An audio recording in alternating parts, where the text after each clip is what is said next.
ডান দিকে বিসির অফিস, মানে বিসির বসা দেই একটা বৈঠকখানার উঠান পছন্দ করে দেই প্রধান আমাকে দিলেন না। আমি আমি ব্যাপার হচ্ছে আমি ওদিকে আমি যাবো না, কারণ না যাবো কিনা বল না, দেখেন আপনারা আমাকে এত কষ্ট না দিয়া আমার কাছে আপনারা মারি করলেন, আমার সহ্য হয় এই হয়তো আমার দুইজনে হাত ধরে গিয়ে টানিয়ে নিয়া বিসির হাতে দিয়েছে, দেওয়ার পর বিসির আমার দুই কান ফসল মারছে এই জায়গায় মারি গিয়া লাথি আর লাথি দিয়েছে। এই দুটো বিচের এখন বই করি অফিস ভিতরে অফিসে নিয়ে পিটনোরা দিয়ে বানিয়া আমাকে পিটেছে। আমি আড়াই ঘন্টা 3 ঘন্টা পেয়েছে এই হাতে আমার মাংস নেই, ডাইনেতে জয়েন্ট, মানে আমি খুব নিজে করে আসি। ওইখানটা আপনার বইকের বোটাদের সৌটি বোটে থানা গেছে, থানা দিয়ে পরদিন আপনার বসিরহাট কোর্ট বা জেলে আনছে। আনার পর ওইখানটা আমি খুব অসুস্থ, 22 দিন আপনার নিয়ে গেলে দমদম কারাগারে। আমি দীর্ঘ যাই, আমি 5 বছর দমদম কারাগারে ছিলাম।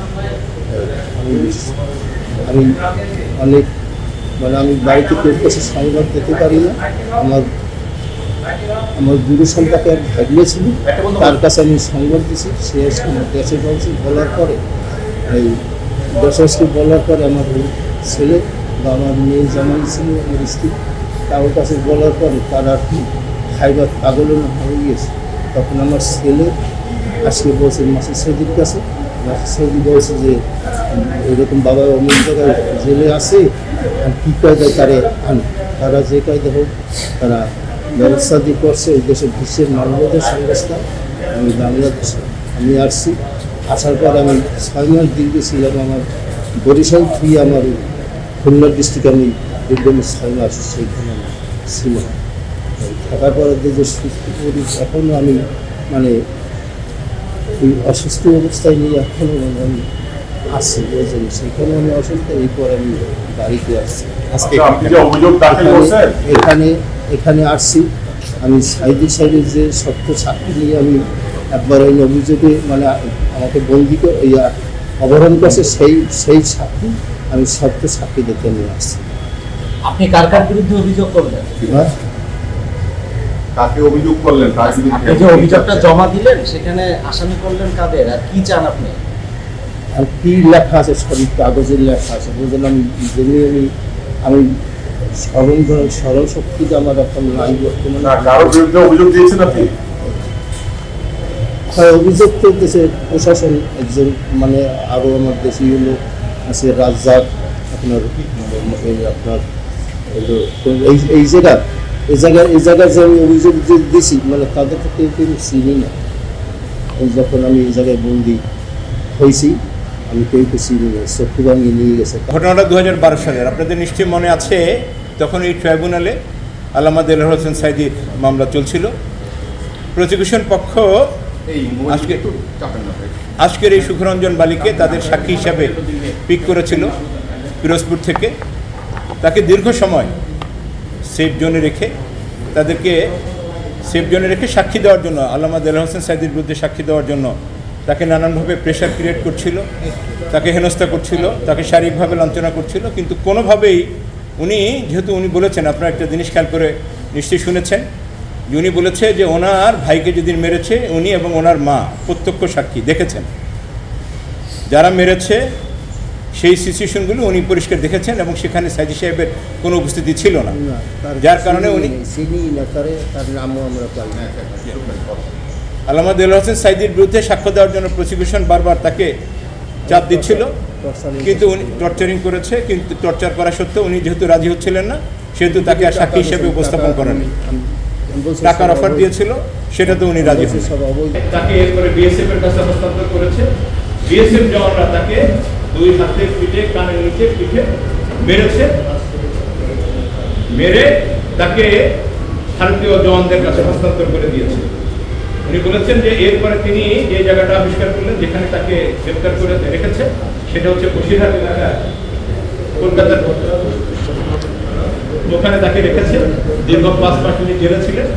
এরপরে 5 বছর জেলে ছিলেন। 5 বছর জেলে থাকার পরে মুক্ত হয়ে এসেছেন।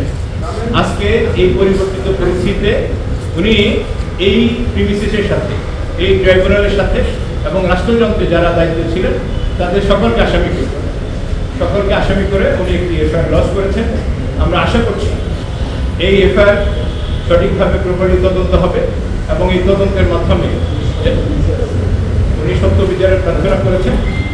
একটি সত্য ঘটনায় আমরা এখানে যেটা বারবার অনেকে বলেছি এবং আপনারা একটি বিষয়ে প্রশ্ন থাকতেই পারে যে 5 আগস্টের পরে দীর্ঘ সময় এই পরিবর্তিত একটি সুখকর পরিবেশ থাকতেও অভিযোগটি দায়ের করতে এত দেরি হলো কেন?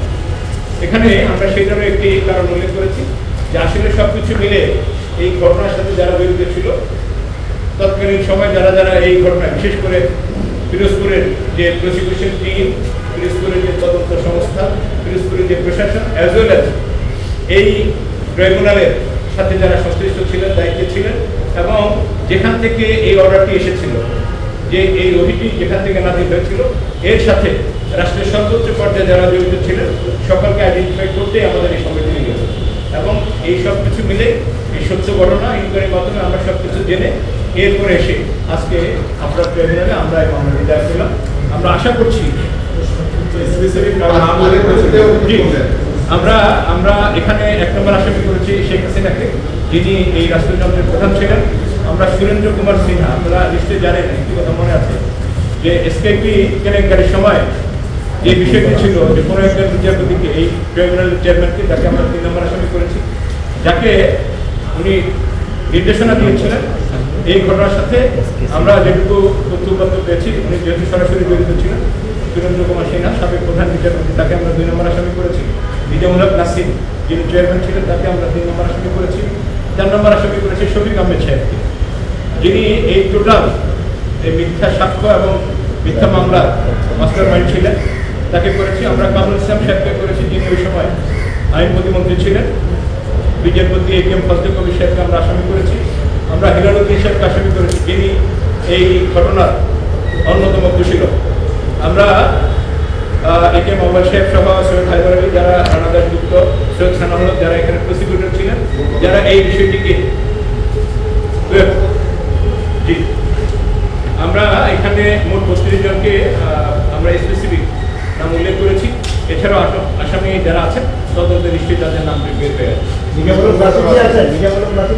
জি, নিজামুল হক নাসিম সাহেব আছেন, উনি 3 নম্বর আসামি হিসেবে আছেন। পরবর্তীতে উনি যেটা বলেছেন যে আল্লামা দেলোয়ার হোসেন সাইদি, যেহেতু উনি এখানে আসামি ছিলেন, তার ছেলের সাথে যোগাযোগ করেছে। তারা যোগাযোগ করার পরে উনি রাজি হয়েছেন সত্যটা বলার জন্য। উনি 3রা নভেম্বর 2012 এই প্রিমিসিসে এসেছিলেন সাক্ষী দেওয়ার জন্য। সেদিন তার সাক্ষী নেওয়া হয়নি। পরবর্তীতে উনি পরের দিন 5 নভেম্বরে, 4 নভেম্বর এবং 5 নভেম্বরে উনি এই প্রিমিসিসে এসেছিলেন সাক্ষী দেওয়ার জন্য।